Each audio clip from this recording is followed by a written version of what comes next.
Industrialization has come to Avern. Hold on, let me start that again. I gotta remember how to do Laverne? this. Laverne and Shirley?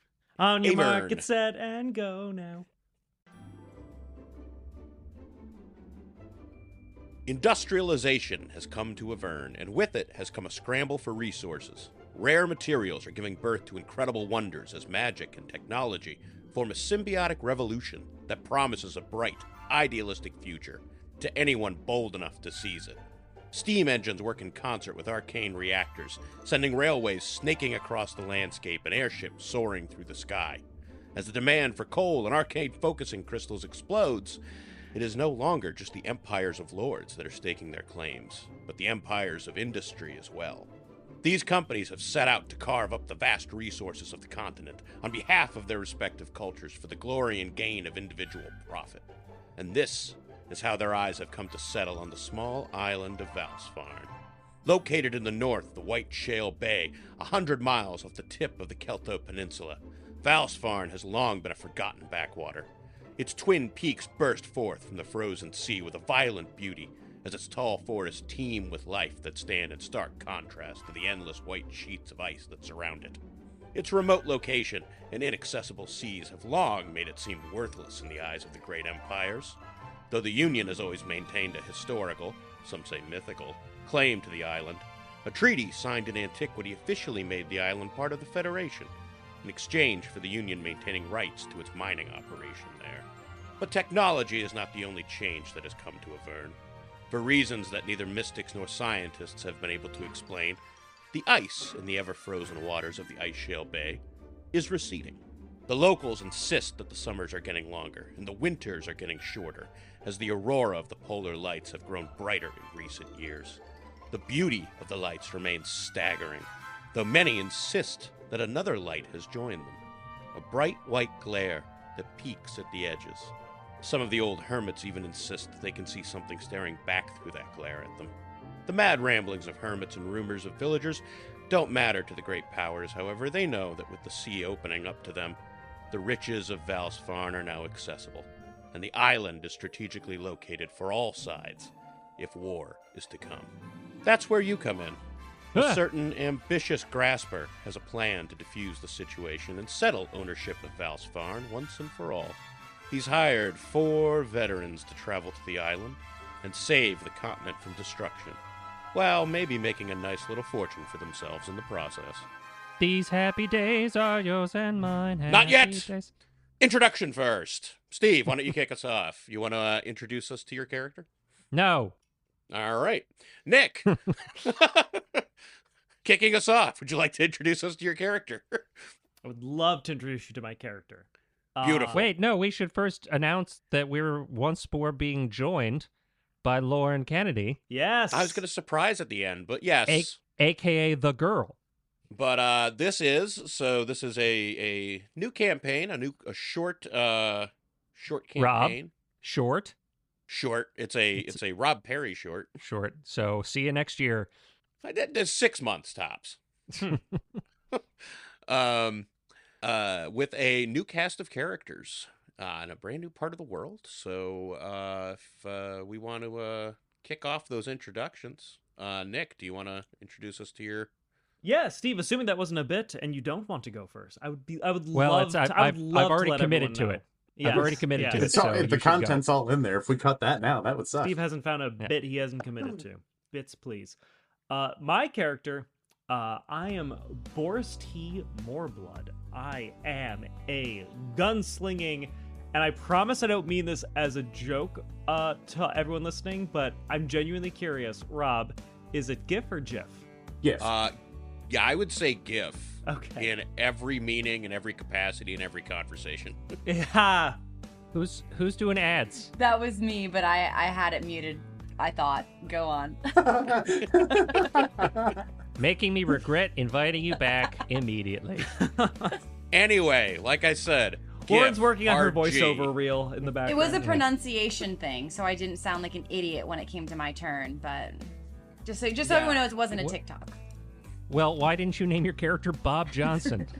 I did, and Oh, okay. the Johnson really Johnson's hard. Yeah.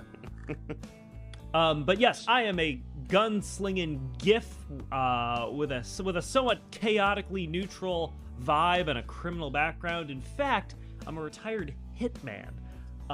But I've recently been trying to leverage that infamy into a stand-up comedy career.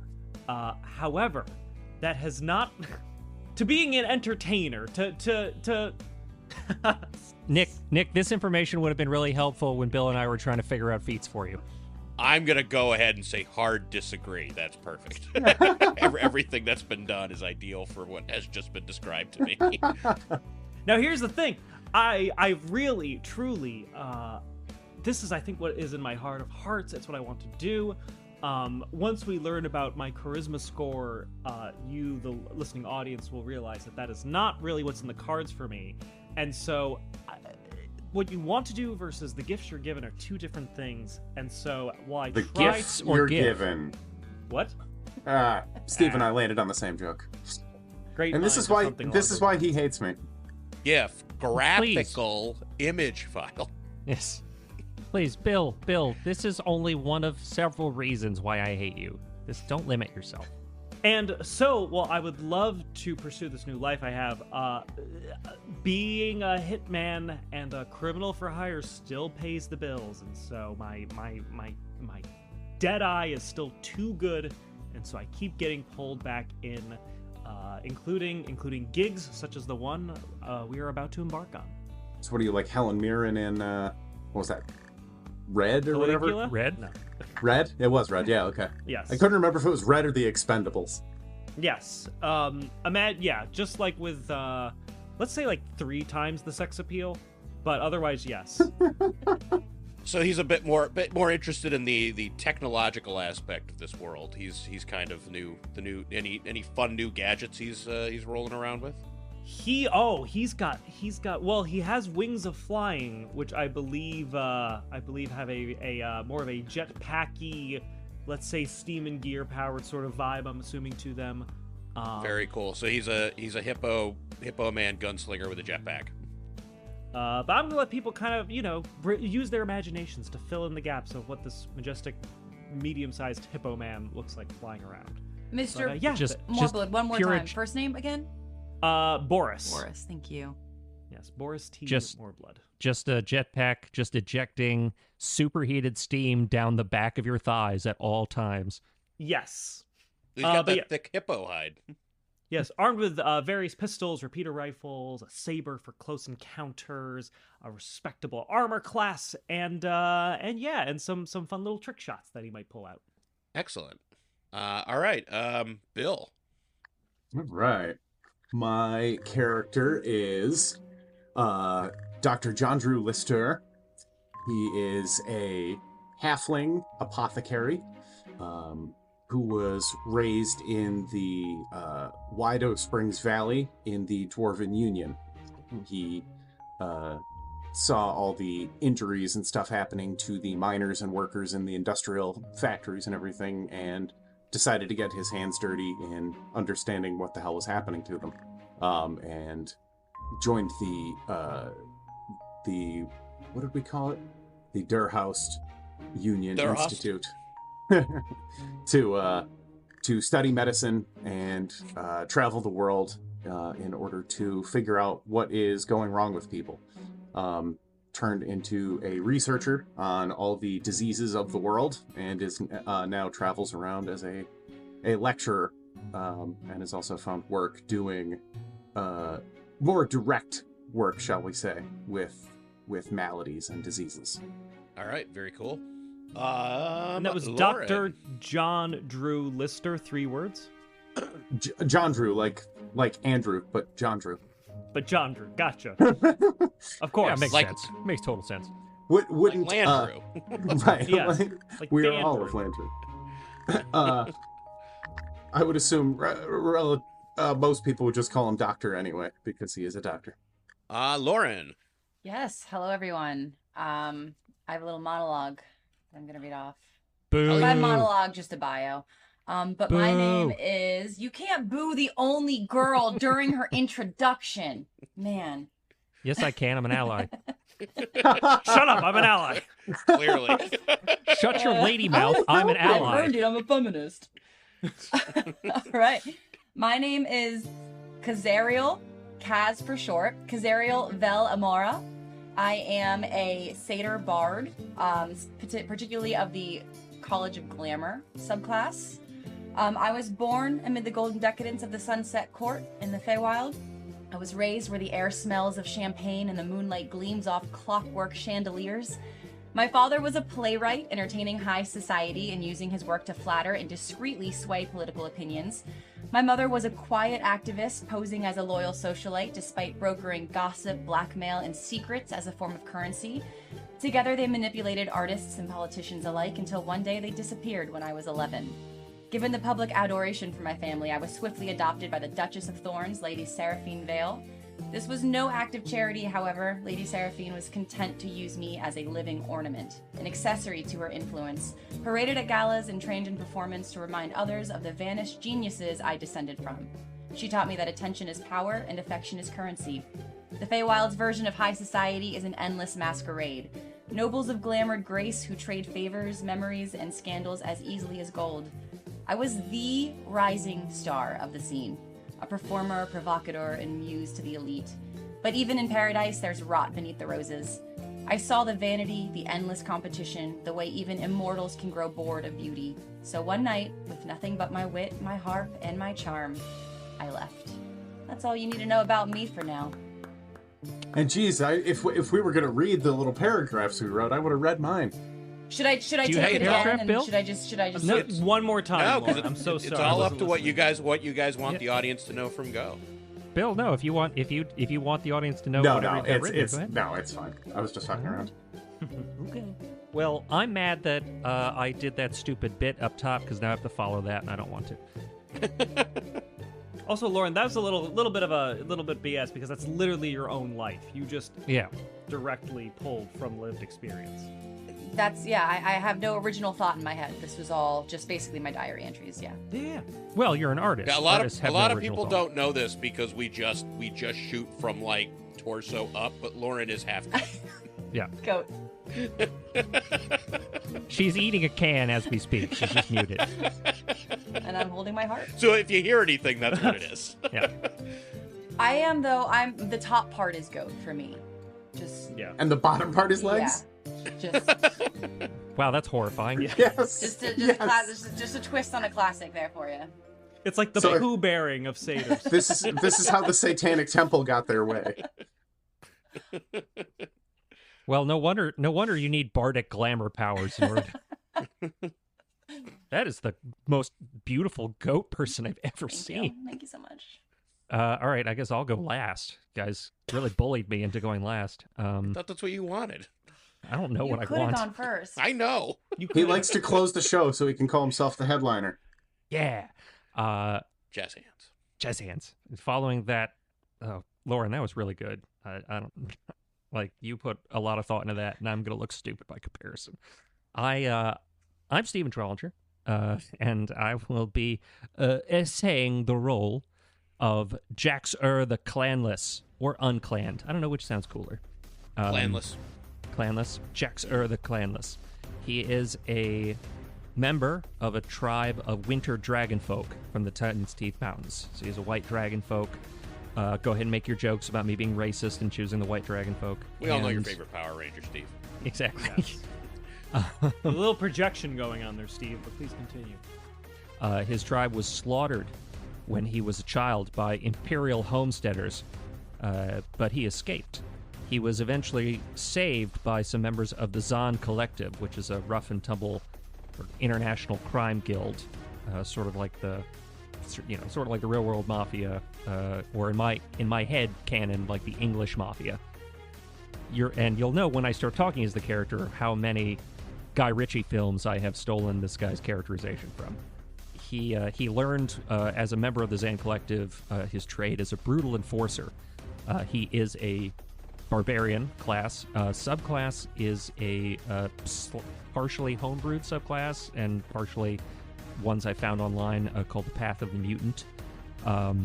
His adoptive family, the Collective, betrayed him and sold him to a demented apothecary which is probably going to have some lingering effects on his interactions with other various scientists. Bill's waving, you can't see it. Mm-hmm. Yes.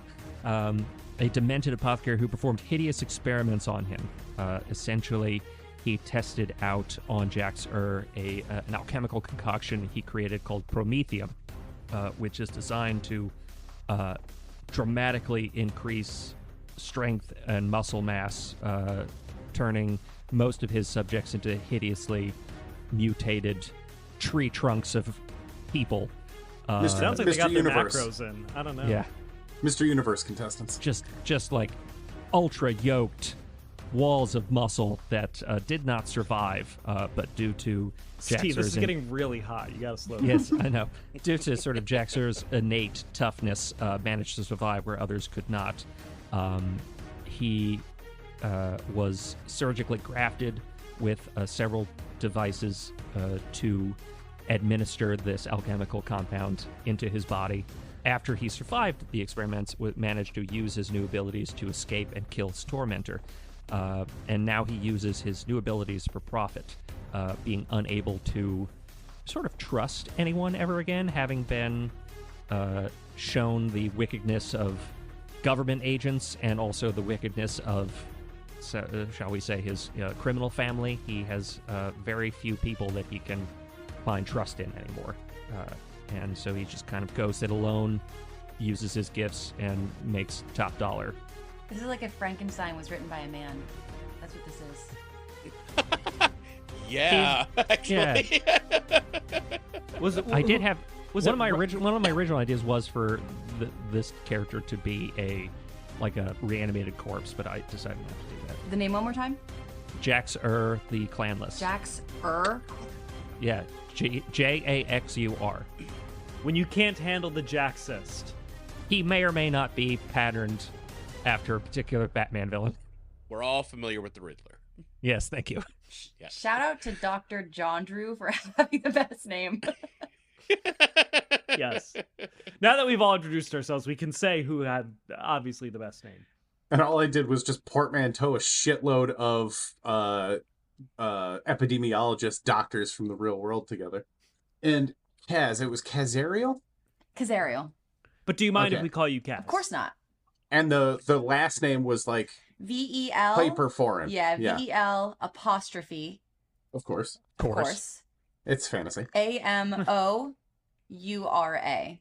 Ah, lover. Child of radiant grace, Okay, simmer down. which I am. Much like our previous interactions, Lauren, I'm making it a character choice for him to never know your name. Steve, I don't believe Contrarian is a class in 5th edition. Just in 3.5. Hey, I'm not playing a well-read nerd this time. That's true. Steve is branching out a bit. Not in character sheet, but we'll see what Steve does. Yes. Is I will Steve going to say- still attempt investigation and history rolls? I will say this: based on the origins of his powers, he does have proficiency with alchemy supplies. No, that tracks. Yeah, but that's about it in terms of his scientific. He just needs basic skills to recreate the formula. To know what potions fuck him up and what potions help him. Yeah, and I'll describe his general appearance when we actually get into the meet and greet. Greet that meat. Of which there's a lot of meat to greet. Yeah, I like this conversation. And that's it. All Thanks right. for joining us, everyone. Sorry, I was just Like making and subscribe. Just making a couple notes. It's taking me a little bit with my arm. So, Why? What happened to your arm? oh, I broke it Ah. walking out to my car. Oh, Like was a it like big boy. slippery? Was it like there's ice on the ground? No, nope, Oh. nope, Was the pavement uneven and you tripped on something? I feel like I should not really. Rob Not did, really. Rob did share the cause as old man shit, and they were like, "Oh no, Rob, what happened?" And then you explained, like, actually, yes, that is classic Yeah, old man yeah. shit. Classic. There was a slight dip where the grass meets the concrete path leading out of my apartment building, and I guess that was enough. hmm Look, I had a coworker dislocate his shoulder trying to dock a city bike, so it happens to the best of us. Right. My mom Yeah. broke her ankle and fractured the bottom of her jaw slipping on a pebble. So these things happen. I once, when I was younger, cut a giant gash in my arm because I was chasing down the ice cream truck on my bicycle, and I wiped out in a pile full of gravel. Wait, come back! Yes. Take my money. Did they give you pity ice cream when you came up bloody? No, because I didn't catch up, and then I got really hurt, so it just drove away. Wait, Steve, this was 2 weeks ago, right? Yeah. I mean, I'm sure that's not what happened, but I cannot help myself but imagine the ice cream man hanging out the window, pointing and laughing at you. Yeah. To add further insult to that injury, that was also the week I was supposed to go to the water park and couldn't do any of the rides because of my bandage. Wow. Sounds right. Think of all the weird trauma that probably unlocked that you're not even aware of right now. Oh, I'm very aware of it all. I know all my trauma. This is why I am the way I am. You've been doing the work for a while. All right. So, now that we have an idea of who everyone is, let's kick the story off. Boo. Yeah. Okay. Let me see if I can remember how to do this.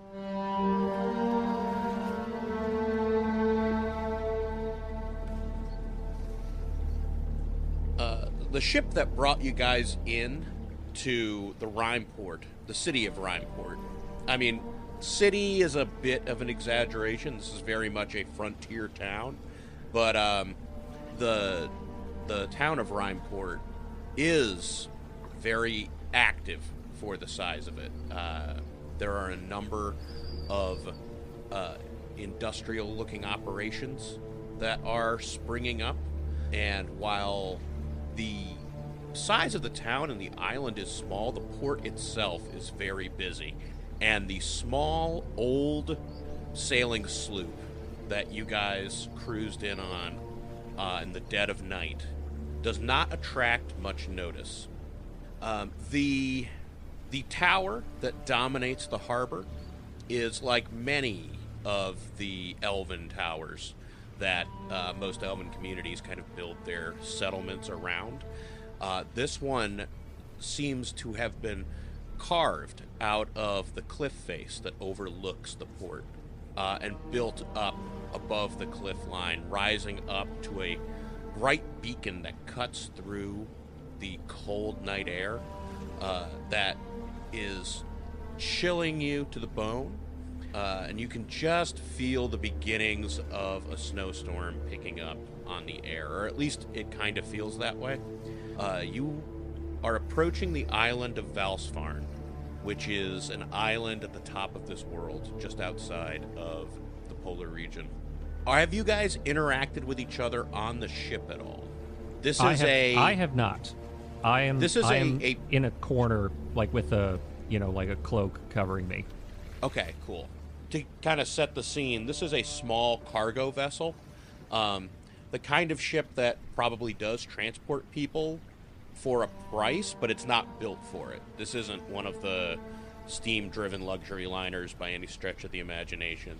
Simple cabins, and it's been a 4-day voyage for you, as you guys were all smuggled out in the dead of night. So Jaxur is...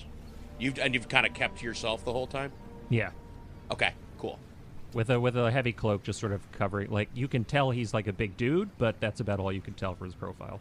Right. Okay, cool. I mean, I've been workshopping material with whoever will listen. Like the galley cook? Yeah. Galley cook, I'm just trying to,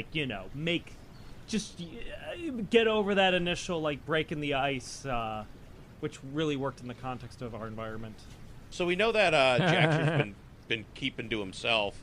Has Boris clocked any of his soon-to-be co-workers, do you think? Does he think that maybe some of the people on this ship received the same invitation that he did?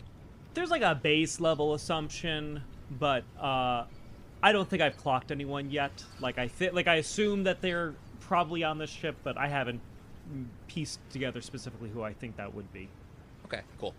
Oh, Rob, just for edification for me, are firearms a common occurrence in this world, or is it? Yeah. Okay. No, that's a good question. So in this world, this part of the world, technology has experienced some rapid breakthroughs that have kind of accompanied a larger movement of industrialization as peace has kind of held throughout this part of the world long enough for cities to grow and prosper. Because magic is still very present, but not necessarily widely distributed across the population, technology has kind of given rise to fill the gaps. So in that sense, I would say firearms are not uncommon, but they are most often used.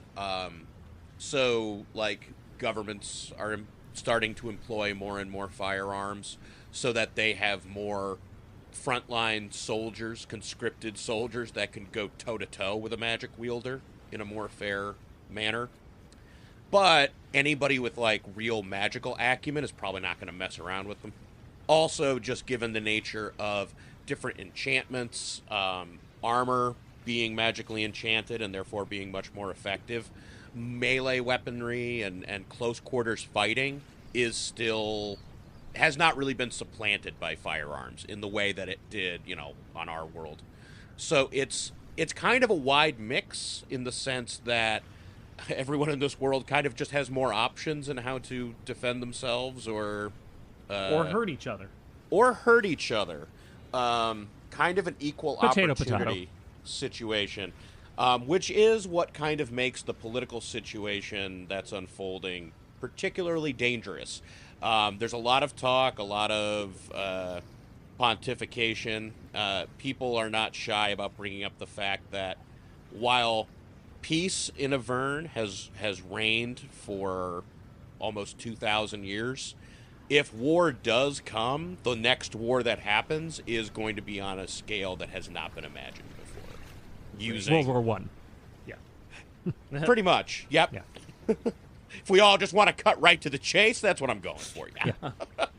Dr. Jondrew. Sorry, it is still. I'm really trying hard not to call you Landrew. I mean, you could go by the last name, Listeur. Listeur. Dr. Listeur. I like that. How's he spent his days on the ship? I think Dr. Listeur is a pretty jovial fellow, pretty sociable. So he would have been going around introducing himself to anyone who would listen. Probably would have incidentally ended up spending a decent amount of time listening to Boris's content, if only to, laugh and clap along supportively. Because as a doctor, he understands that psychological support and mental health are just as important as well. And you're Patch Adams. Right. Awesome. And so, I think, he would have been, for the lack of sociability that Jaxur is displaying, Dr. Listeur would have been displaying double. Makes sense. You know what? This feels right. Just out of curiosity, Nick, could you kick us off with a performance check to see how Boris's act is? Yes, and my performance is a -1. Just perfect. There. Yes. But that's a 17 actually altogether. Okay. All right. So the good doctor's being supportive, but maybe it's at the very least it's killing in the galley. Lauren. You made a bunch of drunk sailors laugh. Wow, congratulations. Is that what we hear from underneath your cloak? No. Yeah, he's the doctor, but laughter's the best medicine. How about Kaz? Has Kaz tried to draw any of this attention either, or is she just keeping a low profile? Keeping a low profile. I know I'm a theater kid, but I'm actually an introvert deep down, so just kind of taking it all in, feeling the cold breeze in my face. Like many theater kids, actually. Very cool. Yeah, so as the ship sails into Rhymeport, you guys all received the same invitation, the same offer of employment from the harbor master of Vals'Farn, Grist Haltath. And your instructions were simple but clear. You were headhunted. You were reached out to because each of you have built a career where you've gained some renown for yourself, whether in the Empire, in the Union, in the Elven Federation. You guys have made enough of a name for yourself that when Halteth was looking to put a team together to, in his words, make you all filthy fucking rich, you guys stood out enough for him to reach out to you directly. The instructions are simple. Upon reaching the port, you are all supposed to head to the Ashford Arms Inn and ask for him.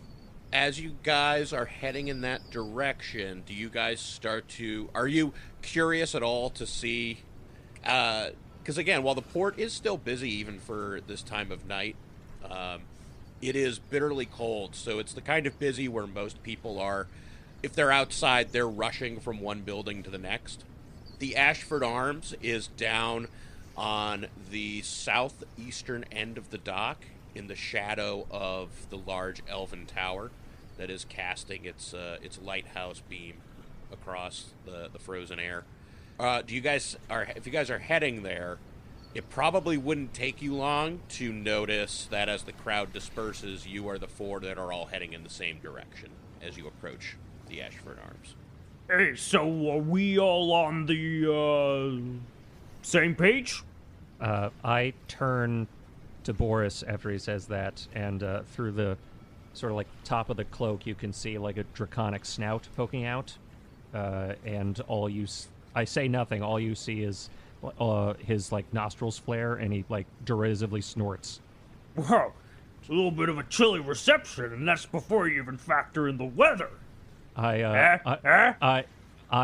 open my mouth, and a like light. I'm not using my dragonborn breath. Like, it's as a white dragonborn, it's funny he said that. Cold is my elemental affinity. So, like, I open my mouth to sort of threateningly showcase that ability, but without actually, like, shooting him in the face with a cold beam. It's just like opening the freezer on a summer day when it just gets really, really cold foggy. Nah, we got a fucking buzzkill over here. What about you, Doc? I mean, yeah, this guy's out kind of a real dick. Side note, that was an excellent joke. Thank you. Yeah. Look, the doctor said that one, so that's a diagnosis.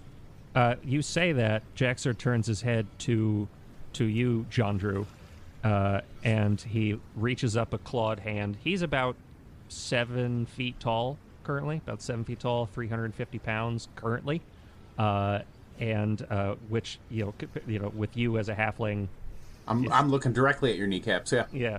Oh, it might be worthwhile. Have you described how you look, how you're dressed, Bill? Did I miss that?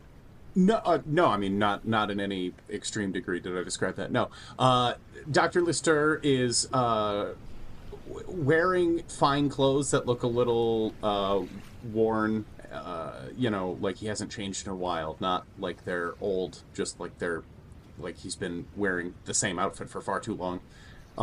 He has a white doctor's coat on top of that. A plague mask that he keeps either in hand or on his face, depending on the circumstances, and a very wide grin and wild eyes that, if you spend too long looking at him, would probably be deeply unsettling. But again, in the moment, you're just seeing a jovial little chap laughing at Boris's jokes and staring at, again, your white kneecaps. This guy fucking gets it. So I reach up, and after I turn my attention to the doctor, and I pull the hood down to reveal my full draconic head.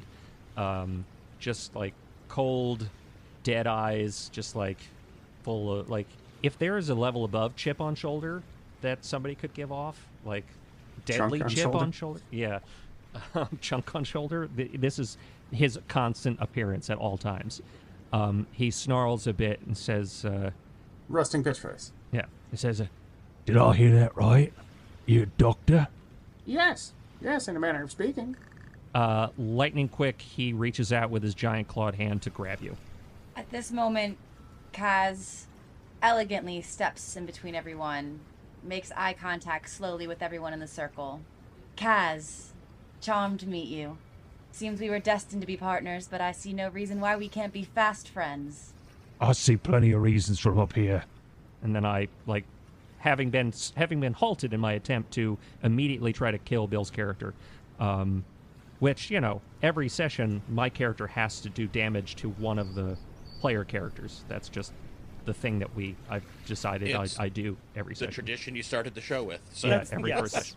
A tradition of hurt. Thank you. Having been stopped by this terrifying reverse goat. Sexy person. as hell. Hottest thing you've ever seen. So gorgeous your breath is taken away. I fixed that for you. Yes. by this top goat bottom person. Legs for days and horny as hell. You stop. That's not canon. That's not canon. Top I was part about human. to say, we days. need to make a decision right now. Top part human. Hot as hell. Horizontal. Okay. You're a horizontal satyr. Yeah, it's halfway down the middle. We'll never know you're a glamour bard. We'll never know. Yeah. You having leapt in front and halted my progression, I'm not used to somebody getting in front of me.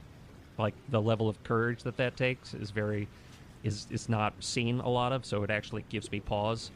And then I just sort of grunt, snarl, and turn away from the both of you. And then walking. Picking up off the last thing that Kaz said, I also step up and say, look, fast friends, slow friends, let's focus on being fucking rich friends, okay? Because that's what we're all here for. Eh? That was the promise, anyway. Here, here. Yeah. Right, well, let's hang our hats on that, and let's move along without killing each other, shall we? I turn back to Jondrew, and I say, No promises. and then I turn and walk. Has anyone known him before to know what the fuck is wrong with him? As you guys turn and as you're approaching the Ashford Arms, you notice there is a small, very, very old, grizzled-looking gnome standing outside of the front door, smoking some kind of cigarette. And he's taking you in as you approach, and he just shakes his head, and he just says, "Oh, I really hope you aren't the ones I'm supposed to be." Yeah, no, it's gotta be you.